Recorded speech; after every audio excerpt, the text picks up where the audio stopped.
Hello and welcome to another fun-filled edition of Adam's Music Box, where today I want to talk a band that didn't necessarily sound the way they looked. And this was the Babies. I think I've talked about them before, but we might as well talk about them again. Now, the band, particularly John Waite, the wonderful singer and songwriting legend who went on to have great success as a solo songwriter and performer, he looked very punky, but the band itself was something very interesting. It was a late 70s, very early 80s band, so right in that punk new wave era, but they were sort of I would call they were like traditional melodic AOR style rock, but with a interesting sort of new wave edge that they slipped in. So they weren't your Journey or your Foreigner, but nor were they your Cars or your Devo.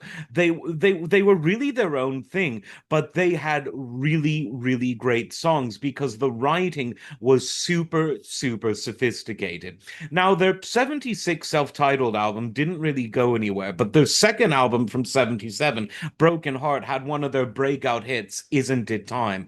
And the whole album is quite frankly really good. Their next album, Head First, was also a real winner.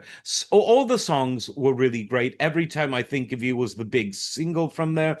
Come 1980, they have another really strong album, Union Jacks, and they even have a keyboard player that might be familiar to you, and that was Jonathan Cain, the man who would not long after that replace Greg Rowley in Journey.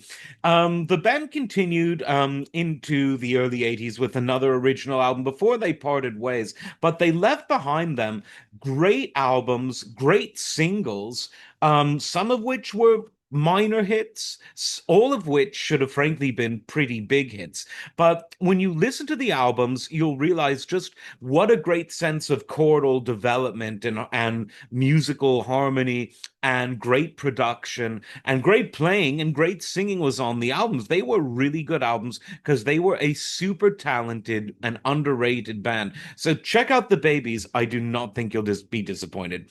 As always, like, subscribe, and we'll see you next time. Take care.